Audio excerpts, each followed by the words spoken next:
عقیدہ کہتے ہیں کہ مصطفیٰ کی بارگاہ میں سلام عرض کرنے کے لیے جانا جائز نہیں ہے. ہاں جانا ہے تو مسجد نبوی میں نماز کی نیت سے جاؤ. سرکار کی بارگاہ میں سلام عرض کرنے کی نیت سے زیارت کے ارادے سے جانا صحیح نہیں ہے. ارے خدا کے بندو حیا کرو. یہ فرشتہ آسمان سے زمین پر جو آیا ہے طواف خانہ کعبہ کے لیے نہیں آیا ہے, عمرہ کرنے کے لیے نہیں آیا ہے, زمزم پینے کے لیے نہیں آیا ہے. وہ آیا ہے تو صرف مصطفیٰ کی بارگاہ میں سلام عرض کرنے کے لیے آیا ہے. نعرہ تکبیر, نعرہ رسالت. حضرت علامہ سید مفتی ضیاء الدین نقشبندی صاحب قبلہ عظمت اہل بیت کانفرنس. نعرہ تکبیر, نعرہ رسالت.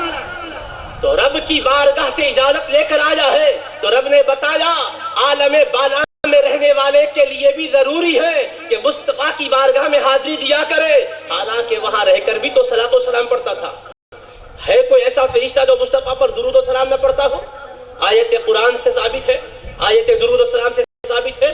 اللہ کے سارے فرشتے درود پڑھتے ہیں, درود بھیجتے ہیں. تو وہ آسمان میں رہ کر بھی درود ہی بھیج رہا تھا, مگر اس کے دل میں آیا مولا ایک بار ایسا بھی موقع دے مصطفیٰ کے قدموں میں کھڑے ہو کر آقا کو سلام عرض کر رہا. تو حبیب پاک کے رب نے فرمایا ہاں اگر یہ ارادہ ہے تو بڑا اچھا ارادہ ہے, جا سکتا ہے, اجازت دی. تو ایک تو سلام عرض کرنے کے لیے آیا, دوسرا کس لیے آیا اب سنو آگے. وَيُبَشِّرَنِي, اور مجھ کو خوشخبری سنانے کے لیے آیا ہے, میرا دل خوش کرنے کے لیے آیا ہے. اس کے دل میں آیا کہ حبیب کی بارگاہ میں سلام عرض کروں اور حبیب کا دل خوش کر دوں. دل خوش کرنے کے لیے کون سا مضمون سناؤں؟ کس چیز سے مصطفیٰ خوش ہوں گے؟ خوشخبری کے مختلف چیزیں ہو سکتے ہیں, مختلف باتیں ہو سکتی ہیں, مگر اس نے سوچا مصطفیٰ کو خوش کرنا ہو تو ایک اچھا مضمون ہے. وہ کیا ہے؟ بِأَنَّ فَاطِمَةَ سَيِّدَةُ نِسَاءِ أَهْلِ الْجَنَّةِ وَأَنَّ الْحَسَنَ والحسین سیدہ شباب اہل الجنہ.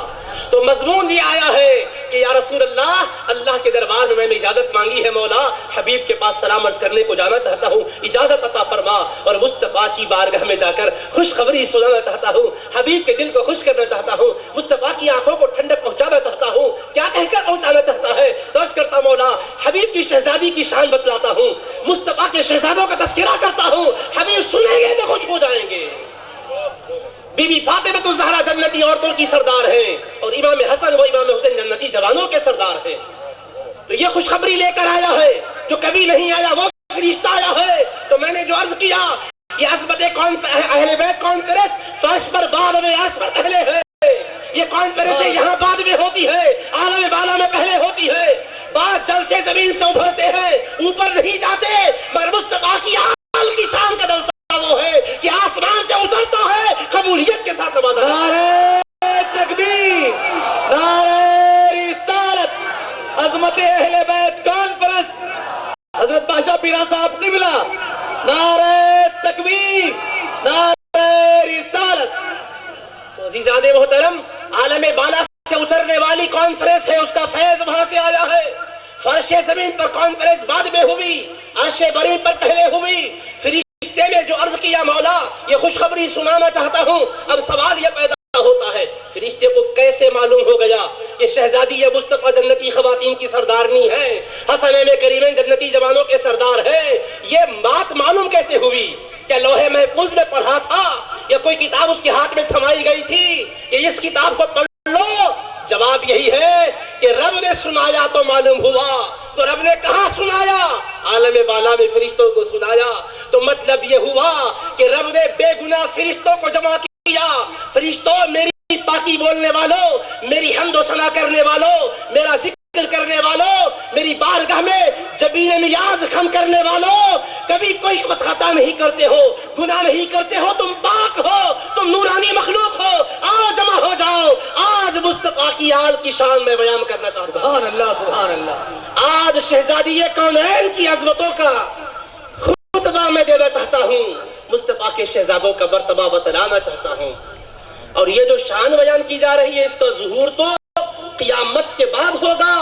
جنت میں سب جائیں گے تو دیکھیں گے جلوے, مگر پہلے ہی ہزاروں سال پہلے بتلایا. مطلب یہ کہ ضرورت بعد میں ہے, اب کیوں بتایا؟ ارے ایمان کے لیے ضرورت ہے کہ بتایا جائے. تو رب نے بتایا تاکہ ان سے عشق و محبت کا رشتہ قائم کر لو, تو پھر جنت میں بے سہارا نہیں ہوں گے. رب کی رحمت کے ساتھ سائے میں ہوں گے اور ان کی سیادت و قیادت کے زیر لطف و کرم رہو گے۔ تو فرشتے نے جب سنا کہ رب حسنین کریمین کے لیے یہ شان رکھا ہے، شہزادی مصطفیٰ کے لیے شان رکھا ہے، اس کے قلب میں خیال آیا، فرشتے کے اعتبار سے اس کا دل بول تو ہماری طرح گوشت کا لوتڑا نہیں، ہماری طرح جب اس کا پیکر رہی تو ہمارے طرح اس کا دل بھی تو نہیں ہوگا۔ اس نے سوچا کہ اب تک تو زمین پر کبھی گیا نہیں اور جانے کا خیال بھی آیا نہیں، ضرورت بھی محسوس نہیں کیا، مگر ایک اچھا عنوان مل گیا، کیوں نہ ہو اس عنوان کے سہارے سے جاؤں مصطفیٰ کے دربار میں، حبیب کے دربار میں جانے کے لیے اس کو ایک موضوع مل گیا کہ مصطفیٰ کے دربار میں جاؤں گا، سلام عرض کروں گا، اور کلام ہونا، سلام کے بعد وعلیکم السلام کا جواب ہوگا، آگے سبجیکٹ پر کیا گفتگو ہوگی؟ بڑوں کے پاس سلام کرنے کے بعد بات کرنا بھی ہے تو سوچ لیتے نا، جو چاہے بے تک کی بات تو نہیں کر سکتے۔ اس نے سوچا کروں کون سی گفتگو؟ سمجھ میں آ گیا کہ وہی گفتگو کروں جس سے مصطفیٰ خوش ہوں گے۔ کس سے خوش ہوں گے؟ شہزادی اور شہزادوں کی شان بیان کریں گے تو خوش ہوں گے۔ تو مصطفیٰ نے سنا، فرشتے نے عرض کیا۔ اب اس کے بعد دیکھو حبیب پاک کا معمول کیا ہے، مغرب کی نماز کے بعد سے عشاء تک ہمیشہ مسجد نبوی میں بیٹھنے کا معمول نہیں ہے، یاد رکھو، حدیث کی کتابیں پڑھو۔ لیکن اس وقت حبیب رک گئے، مصطفیٰ نے بتایا ان کی شان کے بیان کے بعد رب کی بارگاہ میں تمہارے معمولات میں اضافہ ہوتا ہے، کمی نہیں آتی۔ بھائی کسی دنیا کے لوگوں کے بارے میں سنیں گے تو ذہن پراگندہ ہوگا، ذکر و اذکار میں فرق آئے گا، معمولات میں تبدیلی آئے گی، مگر یہ مصطفیٰ کا گھرانہ ہے۔ امام الانبیاء بتلا رہے ہیں کہ ان کی شان کا بیان سننے کے بعد شکر گزاری رب کی دل میں آئے گی اور ذکر میں اضافہ ہوگا، تلاوت میں اضافہ ہوگا، نفل میں اضافہ ہوگا۔ پھر اس کے بعد دیکھو کیا ہوا، فرشتے نے مصطفیٰ سے عرض کیا تھا نا، حبیب اگر خاموش ہو جاتے تو حضرت حذیفہ کو پتہ چلتا تھا، مگر حبیب پاک نے اس کو حضرت حذیفہ کے سامنے بھی رکھا۔ تو رسول پاک کیا چاہتے ہیں، عظمت اہل بیت یہ پوشیدہ نہ رہ جائے، ظاہر ہوتی رہے، سامنے لائی جاتی رہے۔ حبیب نے اس عنوان کو حضرت حذیفہ کے سامنے رکھا، حضرت حذیفہ کو تنہا سنایا تھا، اگر وہ اپنے حد تک رکھتے تو ہمیں معلوم ہوتا تھا، مگر انہوں نے محبت کی بنیاد پر آگے والوں کو سنایا تو پتا چلا کہ یہ عظمت کے عنوانات محدود نہ ہو، وسیع پیمانے پر ہوا کرے، ایک دوسرے کو سنایا اور بتایا کرے، یہی اللہ اس کے رسول کو پسند ہے۔ عزیزان محترم، جنتی خواتین کی سردارنی یہ ہے، شہزادی مصطفیٰ، شہزادگان جنتی جوانوں کے سردار ہیں۔ اس حدیث پاک میں اس کا بیان ہے، جامع ترمذی میں حدیث پاک ہے، ضعیف نہیں ہے، مستند کتاب کی مستند روایت میں نے آپ کے سامنے رکھی ہے، اور تذکرے کی اہمیت کا بھی آپ نے اندازہ کر لیا۔ بعض لوگ کہتے ہیں کہ یہ عظمت اہل بیت کانفرنس، اس طرح کے پروگرام خواہ کے کیے جا رہے ہیں، اس کی اتنی اہمیت اور افادیت نہیں ہے۔ حقیقت تو یہ ہے کہ اس کی اہمیت پہلے بھی تھی، آج بھی ہے، بلکہ آج پہلے سے کہیں زائد ہے، اس لیے کہ جہالت کی وجہ سے لوگ ان کی عظمتوں اور ان کی بلندیوں سے ٹکرانے کی کوشش کر رہے ہیں۔ اس لیے امت مسلمہ کی عقائد کی حفاظت کے لیے سنایا جائے۔ اب سن لو، ایک اور حدیث جامع ترمذی میں ہے، سنن ابن ماجہ میں ہے، میں آپ کے سامنے حقیقت رکھ رہا ہوں۔ نبی کریم علیہ السلام جلوہ گر ہیں، سرکار کے چچا جان حضرت عباس ابن عبد المطلب رضی اللہ تعالیٰ عنہ ہیں، وہ قریش کے کچھ لوگوں کے ساتھ بیٹھے بات کر رہے تھے۔ آپس میں وہ لوگ جب اپنے احباب سے بات کر رہے تھے تو خوشی کے ماحول میں بات کر رہے تھے، خوشگوار موڈ میں بات کر رہے تھے۔ حضرت عباس جب پہنچ گئے تو وہ انداز بدل گیا، گفتگو میں بھی تبدیلی آ گئی۔ حضرت عباس کو اچھا نہ لگا، سرکار کی بارگاہ میں آئے، چہرے سے غضب ظاہر ہو رہا ہے، ناراضگی کی کیفیت ہے، اور حبیب پاک نے جب دیکھا تو ارشاد فرمایا، چچا جان کیا وجہ ہے کہ چہرہ سرخ ہو چکا ہے، غضب کے آثار ہویدہ ہیں؟ تو رسول پاک علیہ السلام کے چچا جان عرض کرتے ہیں، یا رسول اللہ کیا عرض کروں، قریش کے کچھ لوگوں کو میں نے دیکھا کہ آپس میں بات کر رہے تھے، خوشی کے ماحول میں بات کر رہے تھے، جب ہم میں سے کوئی پہنچ گیا تو وہ انداز بھی بدل گیا، گفتگو کو بھی منقطع کر لیا، گویا حضور آپ کے گھرانے والے کو لوگ اجنبی جیسا سمجھ رہے ہیں، اس لیے یہ ان کا جو سلوک میں نے دیکھا، دل پر چوٹ آئی، چہرے میں تغیر آ گیا۔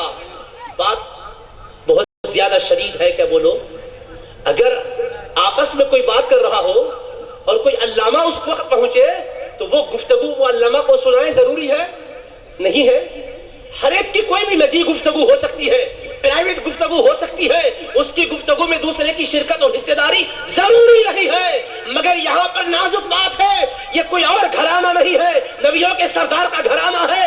ان سے کون سا راز ہے جن کو اللہ نے اسرار نبوت کا امین بنایا ہے، اسرار وحی کا حامل بنایا ہے؟ اس گھرانے سے کیا چیز چھپائی جا رہی ہے؟ حضرت عباس کو اچھا نہیں لگا، عرض کیا حضور انہوں نے جو انداز اختیار کیا اس سے مجھے تکلیف ہوئی، تو رسول پاک چاہے تو فرما سکتے تھے چچا جان غصے میں کیوں آئے، ناراض کیوں ہوئے؟ آپس کی گفتگو شاید کوئی گھریلو معاملات کی تھی ہوگی، اس میں آپ کو سنانا نہیں چاہے ہوں گے، اس میں ناراض ہونے کی کیا بات ہے؟ تفہیم کرا سکتے تھے نا میرے آقا، مگر حبیب نے یوں نہیں فرمایا۔ منبر شریف پر جلوہ گر ہوئے، خطبہ ارشاد فرمائے، اور جلال کا عالم ہے، خطبے میں فرماتے ہیں والذی نفسی بیدہ لا يدخل قلب رجل من الایمان حتی یحبہم للہ ولقرابتہم منی۔ یہ میرا بیان نہیں ہے، کسی عالم و شیخ کا بیان نہیں ہے کہ پیروں نے اپنے بڑوں کے لیے گھر لیا ہو یا تاجداروں کے لیے خادموں نے بنا لیا ہو۔ ارے جس نبی سے تم نے نماز سیکھی ہے، دین سیکھا ہے، کلمہ سیکھا ہے، قرآن سیکھا ہے، ایمان سیکھا ہے، وہی نبی ایمان دل میں داخل کیسا ہوتا ہے سمجھا رہے ہیں۔ سبحان اللہ سبحان اللہ۔ ایک بات سنو، نماز بے ایمان کے لیے ہے کیا؟ روزہ بے ایمان کے لیے ہے؟ زکوٰۃ و حج کا حکم بے ایمان کے لیے ہے نہیں؟ پہلے ایمان پھر نماز، پہلے ایمان پھر روزہ، پہلے ایمان پھر زکوٰۃ، پہلے ایمان پھر حج۔ تو مطلب یہ ہوا ساری عبادتوں کے لیے، سارے معاملات کے احکام کے اوپر عمل پیرا ہونے کے لیے ایماندار ہونا ضروری ہے، ایمان شرط ہے۔ ایمان کی شرط پوری کرو گے تو نماز کا حکم ہوگا، روزہ زکوٰۃ و حج کا حکم ہوگا۔ اگر کوئی غیر مسلم ماہ رمضان میں سحر سے لے کر افطار تک کھانے پینے سے رکا رہے اور پھر شام میں افطار بھی کر لے تو کیا شرعی روزہ ہے وہ؟ کیا اس پر اجر و ثواب قیامت میں ملے گا؟ نہیں ملے گا۔ کیوں؟ اس لیے کہ ایمان نہیں ہے۔ یہی بات ہے نا، اس میں تو کوئی مسلک کے اختلاف کی بات نہیں ہے۔ اب سنو، نبیوں کے سردار یہاں کیا فرما رہے ہیں؟ پہلے تو قانون سمجھ گئے کہ ایمان شرط ہے نماز روزہ زکوٰۃ و حج کے لیے، اب ایمان کے لیے بھی کوئی شرط ہے یا نہیں؟ اب سنو، میرا بیان نہیں، کسی فقیہ مجتہد کا بیان نہیں، امام اعظم کا میں کہہ دوں گا تو کہہ سکتے امام شافعی کا اختلاف ہوگا، امام شافعی کا حوالہ دوں گا کہہ سکتے امام مالک کا اختلاف ہوگا، امام مالک کا حوالہ دوں گا تو ہو سکتا ہے کہ امام احمد بن حنبل کا اختلاف ہو، یا غوث اعظم کا حوالہ دوں گا تو کہیں گے قادری سلسلے کے تاجدار کی بات ہے، چشتیہ تو غریب نواز کی طرف رخ کیے ہوئے ہیں، ہو سکتا ہے آپ نے نہیں کہا ہوگا، غریب نواز کا حوالہ دوں گا تو کہہ سکتا چشتیوں کے تاجدار کی بات ہے، میں ٹھیک نقشبندی ہوں، شہنشاہ نقشبند میں تو نہیں فرمایا، اگر شاہ نقشبند کا حوالہ دوں گا تو کہہ سکتا ہے سلسلے سہروردیہ سے میرا تعلق ہے، سہروردیوں کے امام نے نہیں کہا، میں نہیں مانوں گا۔ اختلاف علماء میں فقہی اعتبار سے ہوتا ہے، مگر جس بات کو میں سنانے جا رہا ہوں یہ اماموں کی بات نہیں ہے، یہ عالموں کی بات نہیں ہے، یہ پیروں کی بات نہیں ہے، یہ فقیروں کی بات نہیں ہے، یہ فقیہوں کی بات نہیں ہے، یہ مجتہدوں کی بات نہیں ہے، یہ مجددوں کی بات نہیں ہے، یہ نبیوں کے سردار کی بات ہے، حبیب کردگار کی بات ہے، شافعی روز شمار کی بات ہے، احمد مختار کی بات ہے۔ نبیوں کے سردار کیا فرما رہے ہیں؟ والذی نفسی بیدہ لا يدخل قلب رجل من ایمان، قسم اس ذات کی جس کے قبضہ قدرت میں میری جان ہے، ایمان کسی کے دل میں بھی داخل نہیں ہو سکتا جب تک کہ اہل بیت سے اللہ کے لیے اور میری قرابت کی وجہ سے محبت نہ کرے۔ سبحان اللہ۔ نعرہ تکبیر، نعرہ رسالت، نعرہ حیدری، حضرت علامہ سید کاظم باشا صاحب قبلہ، نعرہ تکبیر، نعرہ رسالت، عظمت اہل بیت کانفرنس، تشریف رکھیں اطمینان سکون کے ساتھ۔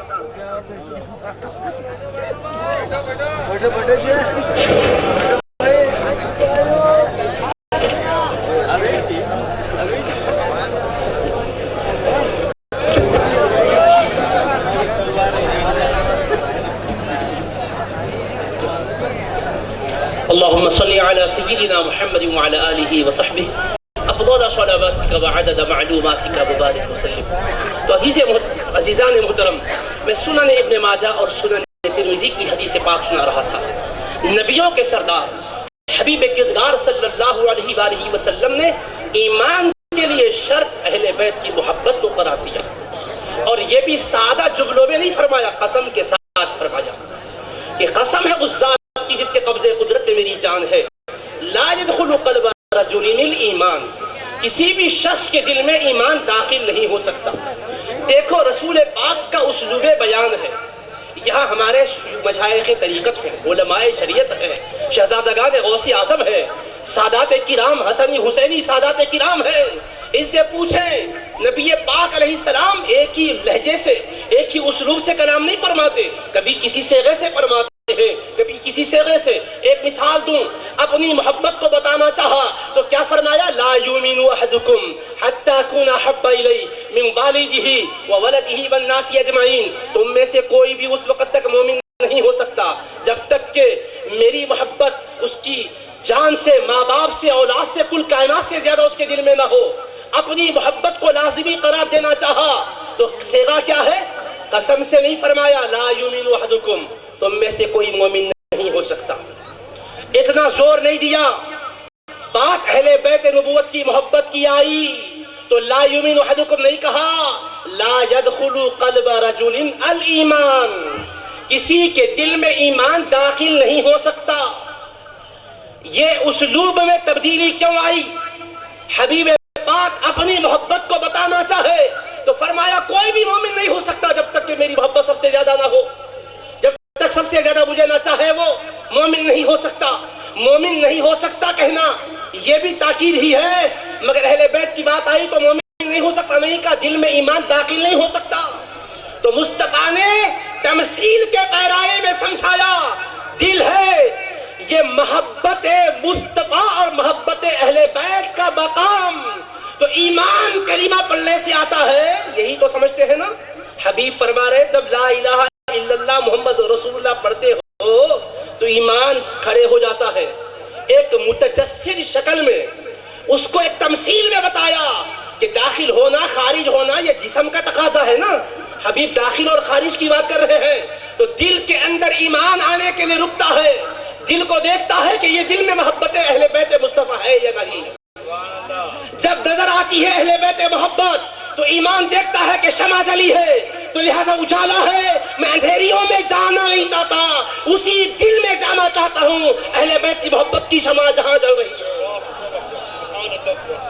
اگر یہ بیان میرا یا حضرات کا ہو تو آپ کو اختلاف کا حق ہے، مگر میں نے حدیث رسول سنائی ہے دو کتابوں سے، سنن ترمذی میں بھی ہے، سنن ابن ماجہ میں بھی ہے، اور کتابیں آج کی رہی ہے وہ ابتدائی صدیوں کی لکھی ہوئی کتابیں ہیں، اور اس کتاب کا کتاب حدیث ہونا سب کے پاس متفق عمل ہے، متفق علیہ امر ہے۔ اور کیا فرمایا حبیب نے؟ پھر سنو الفاظ مصطفیٰ، والذی نفسی بیدہ، قسم اس ذات کی جس کے قبضے قدرت میں میری جان ہے۔ مصطفیٰ چاہے تو یہ بھی کہہ سکتے تھے والذی بیدہ الملکوت تبارک الذی بیدہ الملک، برکتوں والا ہے وہ مولا جس کے دست قدرت میں بادشاہت ہے۔ اللہ کے قبضے قدرت میں تو آسمان و زمین کی بادشاہت ہے، مگر یہاں مصطفیٰ نے آسمان و زمین کی بادشاہت اس کے ہاتھ میں ہے نہیں کہا، میری جان جس کے ہاتھ میں ہے اس مولا کی قسم کہا۔ تو مصطفیٰ نے مضمون کا آغاز ہی انوکھے انداز سے کیا، قسم کا بیان ہے، قسم ہے اس ذات کی جس کے قبضے قدرت میں میری جان ہے، یعنی آگے کی جو بات ہے اس رب کی قسم سے بیان کر رہا ہوں، محمد مصطفیٰ کی جان جس کے قبضے میں ہے۔ تو جانے مصطفیٰ قبضے میں ہے کہہ کر کیوں بیان کیا؟ آگے آنے والا مضمون ایمان کا نہیں، جان ایمان کا مضمون ہے۔ ایمان کی جان بتا رہے ہیں مصطفیٰ کہ میری جان جس کے قبضے میں ہے اس اللہ کی قسم۔ اب تمہارے ایمان کی جان کیا ہے؟ ایمان ڈھانچہ ہے، اہل بیت مصطفیٰ کی محبت اس کی جان ہے۔ ایمان باڈی ہے، مصطفیٰ کی آل کی محبت اس کے اندر جان اور روح ہے، اور جان ہے تو پھر جسم کی کوئی قدر و قیمت بھی تو ہوگی، ورنہ وہ دفن کیے جانے کے لائق ہوگا۔ تو حبیب نے فرمایا قسم ہے اس ذات کی جس کے قبضے قدرت پہ میری جان ہے، تم میں سے کسی کے دل میں ایمان داخل ہی نہیں ہو سکتا جب تک کہ اہل بیت سے محبت نہ کرے۔ کس لیے؟ دو وجہ بتائی، اللہ کے لیے اور میری قرابت کی وجہ سے محبت جب تک نہ کرے گا ایمان دل میں نہیں آئے گا۔ تو ایمان بے وفا کے دل میں نہیں آتا، اہل بیت کی جس کے دل میں ہے وہاں آتا ہے. سبحان اللہ سبحان اللہ. داخل نہیں ہوتا, فرمایا میرا قول نہیں ہے. الفاظ لا يدخل قلب رجل من ایمان, ایمان نہیں رہتا فرماتے تو ہم سمجھتے تھے آج آتا ہے مگر رہتا نہیں ہے, مگر حبیب نے کہا آتا ہی نہیں ہے. جب آئے گا ہی نہیں تو رہنا کہاں سے ہوگا. سرکار یہ بھی فرمایا کہ دیکھو جی اہل بیت کی محبت ایمان کو رکھتی ہے, نہیں, اہل بیت کی محبت ایمان کو بلاتی ہے اور بساتی ہے. تو ایمان رہنے کی بات نہیں ہے, ایمان کے آنے کی بات ہے. اور حضور جس سے فرما رہے ہیں مکے کے کفار و مشرکین سے نہیں فرما رہے ہیں یہ بات. حضرت عباس ابن عبد المطلب نے شکوہ جن کا کیا تھا وہ منافقین نہیں تھے, سنادید قریش, رؤساء قریش جو کفار و مشرکین ہیں وہ نہ تھے, احباب خود کے تھے. اور بات چھوٹی سی تھی, کیا تھی کہ آپس میں بات کر رہے تھے خوشگوار موڈ میں. حضرت عباس گئے تو موڈ بدل گیا اور جو گفتگو تھی اس کو موقوف کر کے دوسری گفتگو شروع کر دی. اتنی سی بات پر چچا جان خفا ہو گئے. سرکار اپنے چچا کو سمجھا سکتے تھے نا کہ میرے چچا جان آپ دل بڑا کیجئے, چھوٹی بات پر خفا کیوں ہو گئے؟ ہو سکتا کوئی گھریلو بات تھی ہوگی, کوئی پرائیویٹ میٹر تھا ہوگا, فیملی کا کوئی مسئلہ تھا ہوگا, نہیں کہنا چاہتے تھے ہوں گے. یہ ممکن ہے کہ طبیعت میں بشاشت نہیں تھی ہوگی, ہو سکتا ہے کہ کوئی غم یاد آ گیا ہوگا. 20 احتمالات نکل سکتے ہیں, مگر حبیب پاک بتانا ہے امت کو کہ میری امت جس محنت سے ایمان دے رہا ہوں سنو, ایمان داخل ہونے کا راستہ بتا رہا ہوں. ان سے محبت کرو گے تو ایمان اندر آئے گا, محبت نہیں کرو گے تو نہیں آئے گا. اور کوئی کمزور بات نہیں ہے, مستند بات ہے, متفق بات ہے, متفق علیہ بات ہے. اور اللہ کے حبیب صلی اللہ تعالی علیہ وآلہ وسلم نے بتایا اسی سے ایمان آتا بھی ہے اور ایمان رہتا بھی ہے. اب جو اہل بیت نبوت کی یہ محبت اور یہ عظمت کی بات آپ نے سنی اور یہ بھی سنا کہ مولا کائنات شیر خدا سید کائنات فاطمہ الزہرا حسنین کریمین رضی اللہ عنہم اجمعین, ان کو مصطفیٰ نے اس چادر میں لے کر فرمایا کہ یہ میرے اہل بیت ہیں. عزیزان محترم, ایک فرد کی شان کی بات نہیں ہے. قرآن کا ارشاد ہے والبلد الطیب یخرج نباتہ بإذن ربہ, پاکیزہ زمین جو ہوتی ہے اللہ کے حکم سے پاکیزہ پودے ہی اگتے ہیں. حسنین کریمین کی بلدیوں کو دیکھنے والوں ذرا دیکھو تو صحیح کس زمین کے یہ پودے ہیں, کس ذات قدسی صفات کے شہزادے ہیں. ہر ایک شان و شوکت میں منبع لطف و کرم ہے اور مرکز علم و فن ہے. شیر خدا کی شان کیا ہے؟ نبیوں کے سردار حبیب کردگار صلی اللہ علیہ وسلم کے صحابہ سے پوچھو کہ شان سے شیر خدا کو دیکھتے ہیں. بی بی عائشہ صدیقہ رضی اللہ عنہا ام المؤمنین ہیں. امام ابن عساکر نے اپنی تاریخ میں اس روایت کو کوٹ کیا ہے, بیان کرتی ہے, اور روایت کے الفاظ میں بھی یہ ہے, آگے والا مضمون جیسا ہے روایت میں الفاظ اسی اعتبار سے آتے ہیں. اب الفاظ سن لو. ان عائشہ الصدیقہ ابنت الصدیق حبیب حبیب اللہ قالت لأبیہا یا ابتی مالی اراک تجیم النظر الى علی ابن ابی طالب رضی اللہ عنہ. حضرت عائشہ صدیقہ بنت صدیق اکبر محبوب رب العالمین بیان کرتی ہے کہ اپنے ابا جان سے پوچھی ہے میرے والد بزرگوار کیا بات ہے. انی اراکا, بے شک میں آپ کو دیکھا کرتی ہوں. انی رائیتو کا نہیں ہے, میں نے دیکھا ہے نہیں, میں دیکھا کرتی ہوں. تدیم النظر الی علی ابن ابی طالب, کہ علی ابن طالب کو آپ بار بار دیکھا کرتے ہو, ٹکی باندھ کر دیکھتے ہو, مسلسل دیکھتے ہو. کوئی بھی کتنا بھی حسین منظر کیوں نہ ہو مسلسل تو نہیں دیکھتا, پلک جھپکتی ہے, نگاہ دائیں بائیں کا جائزہ لیتی ہے, آگے پیچھے کی طرف جاتی ہے, مگر آپ کو دیکھتی ہوں. تدیم النظر الفاظ ہے دائم النظر, ہمیشہ مجلس میں انہی کو دیکھتے رہتے ہو. حالانکہ مجلس میں تنہا وہ نہیں ہوتے اور بھی ہوتے. میں انفرادی طور پر بھی جائزہ لی, اجتماعی طور پر بھی جائزہ لی. میرے ابا جان حکمت جاننا چاہتی ہوں کہ بات کیا ہے. تو حضرت سیدنا صدیق اکبر نے فرمایا یا بنیتو, دیکھو انہوں نے ابا جان کہہ کر پوچھا, اب پدری محبت کا دریا جوش میں آیا. انہوں نے یا بنیتو کہا, اے میری بیٹی اچھی چیز تو نے محسوس کی ہے, یقیناً یہ بات کا جائزہ لینا تیرا حق تھا, تو نے جائزہ لیا ہے. سمیت سمعت رسول اللہ صلی اللہ علیہ وسلم النظر الی علی عبادت، کہ اے میری پیاری بیٹی میں نے اپنے مصطفیٰ سے سنا ہے کہ یہ فرمائے ہیں کہ علی مرتضیٰ کے چہرے کو دیکھنا عبادت ہے۔ سبحان اللہ سبحان اللہ۔ اور چہرے کا لفظ بھی ہے، ذات کا لفظ بھی ہے، النظر الی وجہ علی عبادہ، النظر الی علی عبادہ۔ وہ سامنے ہو تو چہرہ دیکھو، یہ بھی عبادت ہے، اگر وہ جا رہے ہو تو پشت پھر کو دیکھو، یہ بھی عبادت ہے۔ علی کے قدموں کو دیکھنا بھی عبادت ہے، چہرے کو دیکھنا بھی عبادت ہے۔ ارے چہرہ ہی نہیں، تلوہ بھی ان کا اجر و ثواب دلاتا ہے۔ علی مرتضیٰ کا جلوہ ایسا ہے کہ چہرہ بھی شان والا ہے، تلوہ بھی شان والا ہے۔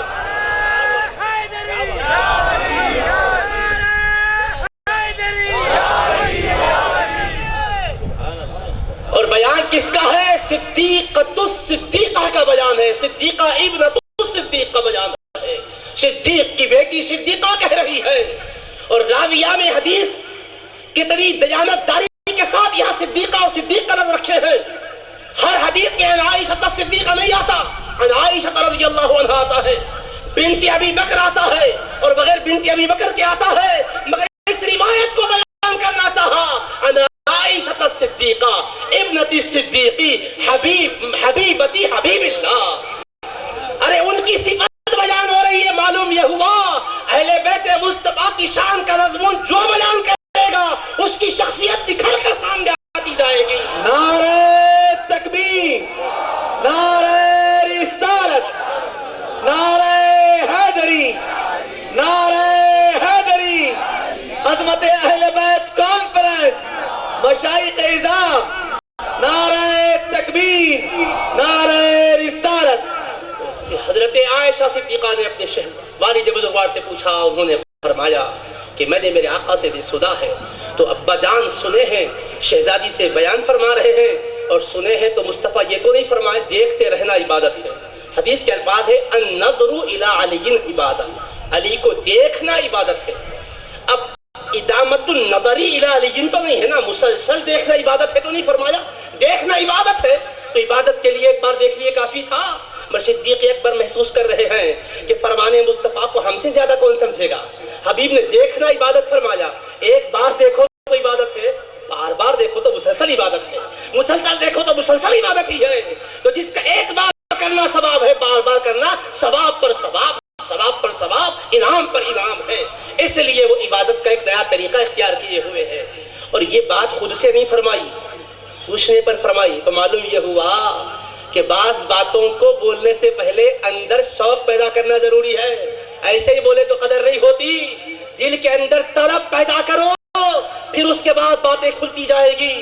اپنے بزرگوں کے سامنے بیٹھو تو بالکل اپنے اندر سچی طلب لے کر بیٹھو، تو ان کے قلب پر جو انوار کی بارش ہوگی اس کے اجالے تمہارے دل کی تاریکیوں کو زائل کرنے والے ہوں گے۔ تو حضرت سیدنا صدیق اکبر نے فرمایا، حضرت بی بی عائشہ نے سنا اور سن کر محفوظ کر کے اپنے حد تک نہیں رکھ لی، امت کو بتانے لگی کہ یہ بھی حفاظت دین کے لیے ضروری ہے۔ جس عائشہ صدیقہ سے مصطفیٰ نے فرمایا آدھا دین بی بی عائشہ سے لو، تو وہ بی بی عائشہ نے نماز کا طریقہ سمجھایا ہے۔ مصطفیٰ کے اس مقدس داماد شیر خدا حسن کریمین کے بابا جان سید کائنات کے شوہر نامدار کی شان و عظمت بھی بیان کی ہے، تو گویا دین لو فرمایا، تو حضرت علی کے مرتضیٰ کی شان کا مضمون لینا یہ دین ہی ہے، دین کے سوا نہیں ہے۔ اب ذرا دیکھو، یہ تو ان کی طرف سے پوچھنے پر بات تھی، اب ذرا مصطفیٰ سے سنو میرے آقا کیا فرماتے ہیں۔ الریاض النظرہ میں امام صاحب الریاض النظرہ نے امام احمد کے حوالے سے روایت بیان کی ہے، سید انس بن مالک رضی اللہ عنہ راوی ہے، صحابہ حضور کے دربار میں بیٹھے ہیں، کہتے ہیں کہ بینا رسول اللہ صلی اللہ علیہ وسلم جالس فی المسجد اذ اطاف به اصحابہ، حضور پاک علیہ السلام مسجد نبوی میں جلوہ فرما ہے، صحابہ کرام ارد گرد بڑے ادب و احترام سے بیٹھے ہوئے ہیں، اچانک شیر خدا تشریف لائے، آپ نے دیکھا مجمع میں سب کے سب بیٹھے ہیں، جگہ خالی نہیں ہے، تو حضرت سیدہ علی مرتضیٰ تشریف لائے، وقف وسلم، رک گئے اور سلام عرض کیا، پھر اس کے بعد ثم نظر مجلسن یشبہہ، مناسب جگہ دیکھ رہے تھے کہ کہاں بیٹھوں۔ حضرت نبی پاک علیہ السلام کی نگاہ مقدس جائزہ لے رہی ہے کہ کون ان کے لیے جگہ دے گا۔ صدیق اکبر اٹھ کھڑے ہوئے، فَتَزَحَزَحَ لَهُ ابو بکر، حضرت ابو بکر اپنی جگہ سے ہٹ گئے اور ان سے کہنے لگے ہا ہنا یا ابو الحسن، اے ابو الحسن یہاں آئے اور یہاں تشریف رکھے۔ جائز جگہ دے کر ہٹ گئے اور حضرت صدیق اکبر اور آقا کے درمیان شیر خدا آ کر بیٹھ گئے۔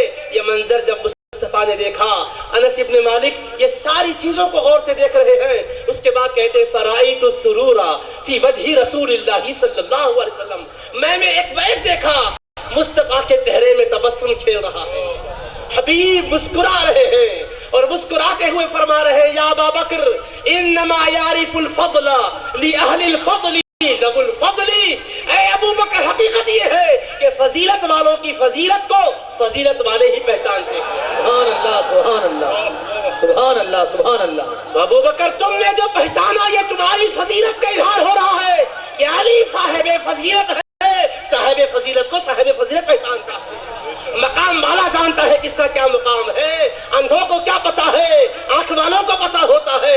اجالے کی کیفیت کا اندازہ اندھے کو نہیں ہوگا، اجالے کو دیکھنے کے لیے آنکھ چاہیے، تو ان کی شان دیکھنے کے لیے بھی صدیقیات چاہیے۔ صدیق اکبر نے کہا کہ نہیں ایسا نہیں ہو سکتا کہ علی مرتضیٰ کہیں اور بیٹھ جائے، یا جگہ تلاش کرے، جگہ تلاش وہ نہ کرے، جگہ ان کو تلاش کرے گی۔ ہٹ کر کہتے ہیں کہ ابو حسن یہاں آئیے، آپ کو مصطفیٰ سے جو قرابت ہے، شیر خدا آپ ہو، مصطفیٰ سے جو آپ کو محبت، آپ کی محبت اور علاقہ اور رابطہ ہے، یہ دیکھ کر میرا دل گواہی دیتا ہے کہ میں مصطفیٰ کے پاس ہٹتا ہوں، آپ یہاں بیٹھے، میں آقا کے قریب رہوں، آپ آقا کے اور قریب رہیں، میں آپ کے قریب رہوں۔ سبحان اللہ سبحان اللہ۔ تو یہ منظر دیکھا تو مصطفیٰ نے یہ نہیں فرمایا کہ ابو بکر تم نے بڑے حوصلے سے کام لیا، یہ نہیں فرمایا کہ ہاں فضیلت والوں کی فضیلت کو فضیلت والے پہچانتے ہیں۔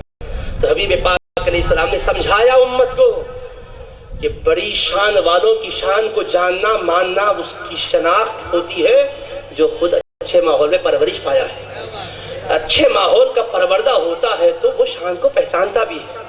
اگر ایسا نہیں ہے تو اس کا دل چھوٹا ہو جاتا ہے، شان بیان کرو تو اس کو بے چینی شروع ہو جاتی ہے، ادھر ادھر سے ہیلے حوالے شروع کر دیتا ہے، شاید غلو ہو رہا ہوگا، شاید مبالغہ ہو رہا ہوگا، مختلف باتیں سوچتا ہے۔ اہل سنت کے عقیدے میں غلو ہے ہی نہیں، اہل سنت کا عقیدہ افراط و تفریق کے درمیان ہے۔ ہمارا مسلک ہر اعتبار سے معتدل مسلک ہے، عقائد عبادات نظام معاملہ سب اعتدال والا ہی ہے۔ تو اللہ کے محبوب علیہ السلام کے دربار میں یہ ان کا ادب کیا گیا اور حبیب خوش ہو گئے۔ تو حبیب نے بتایا میری خوشی حاصل کرنا ہو تو خوشی حاصل کرنے کا طریقہ یہ ہے کہ ان کا احترام کرو میں خوش ہو جاتا ہوں، ان کا احترام کرو میں خوش ہو جاتا ہوں۔ حضرت سید ابو ہریرہ رضی اللہ تعالیٰ عنہ کثرت سے نام احادیث کی کتابوں میں آپ کو آتا ہے۔ حضرت امام حسن مجتبی رضی اللہ تعالیٰ عنہ، امام حسین شہید کربلا رضی اللہ عنہ سے کتنا پیار